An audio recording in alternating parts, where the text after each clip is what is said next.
যেটা ঠাকুর চোখে আঙুল দিয়ে দেখালেন যে এটা সত্য, এটা সত্য নয়, সেটা আজকের সমাজে লোকে অস্বীকার করবার কোনো উপায় নেই। এবং আরো একটা সঙ্গে সঙ্গে দেখতে পাওয়া যাচ্ছে যে ঠাকুরের অন্তর্ধানের পরেও তিনি যে একটা সংঘ প্রতিষ্ঠা করে গেছেন, সেই সঙ্গে সন্ন্যাসী, ব্রহ্মচারী, আবার সন্ন্যাসিনী, ব্রহ্মচারিণী তারা রয়েছে এবং তারা কত আনন্দে আছে এবং তারা সমাজের জন্য ভালোবেসে কোনো প্রতিদানের অপেক্ষা না রেখে কিরকম আত্মনিয়োগ করে সেবা করে ধন্যতা বোধ করছে। এতেই বোঝা যায় যে তাদের জীবন, তাদের সাধনা, তাদের সিদ্ধি আমাদের যুগের জন্যই। শুধু এদেশে না, ইউরোপে যদি আমরা যাই, আমেরিকায় যদি যাই, জার্মানিতে যদি যাই, সেখানকার তো এমনি ভৌতিক অবস্থা অনেক ভালো, সবকিছু আছে, কিন্তু সেখানকার যারা একটুখানি চিন্তাশীল ব্যক্তি, ভাবেন, সমাজের দিকে তাকিয়ে ভাবেন টাবেন, তারা সব দেখবেন এই বেদান্ত সেন্টার, এই রামকৃষ্ণের বাণী, এই বিবেকানন্দের বাণী, এই ভারতবর্ষের যে হিন্দু ধর্ম, এইসবের প্রতি আকৃষ্ট হয়েছে এবং সেই দিকে মন দিচ্ছে। কেন?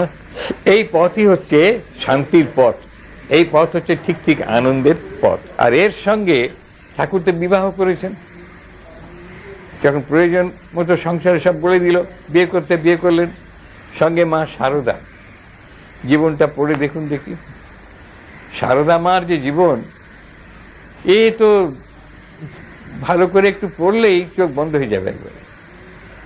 এই মা স্কুল টিস্কুলেও যাননি, কিন্তু এই মার ভেতরে যে দিব্যতা, সাক্ষাৎ দেবী, তার যে পরিচয় তার জীবনে বাস্তব ঘটনার মধ্যে রয়েছে, সাধু সন্ন্যাসীরা পরিচয় পেয়েছেন, যার জন্য স্বামীজি পর্যন্ত যখন মার সঙ্গে দেখা করতে যেতেন গঙ্গার ওপারে, গঙ্গা জল খেতে খেতে যেতেন। রাজা মহারাজ ব্রহ্মানন্দ স্বামী, ঠাকুরের আর একজন, তিনি মাকে দর্শন করতে যান। ঠিক একটা সময় একদিন গেছে, মায়ের দরজা খুলছে না, তখন থরথর থরথর থরথর করে কাঁপছেন আর কাঁদছেন ভয়ে। বাবা, প্লেগ হলো কলকাতায়, টাকা নাই, স্বামীজি বলে মঠ বিক্রি করে দেবো। তা কে খবরটা মাকে দিয়েছে? তখন কিন্তু মা ঠিক হুমকি দিয়ে বলে, না, নরেনকে বলো মঠ বিক্রি করতে পারবে না, মঠ একটা রিলিফ না অনেক রিলিফ করবে। জুজু হয়ে গেলেন স্বামীজি। আরো মায়ের ঘটনা কোনো তুলনা হয় না। শরৎ আমার যেমন ছেলে, আমজাদও আমার তেমন ছেলে। বাপ আমজাদ একটা গুন্ডা মুসলমান, নাম করা, আর শরৎ মানে স্বামী শারদানন্দজি, একই রকম ভাবে দেখছেন। এটা সবটা আমরা দেখতে পাই যে এই যুগের যে প্রয়োজন, সেই প্রয়োজন মেটাবার জন্য ভগবান অবতীর্ণ হয়েছিলেন, ঠাকুর, মা, নরে নারী সকলকে নিয়ে। এই হচ্ছে প্রধান কথা, এবং এইটি জানলে তখন লোকে পড়াশোনা করবে, জানবে, দেখবে, করবে।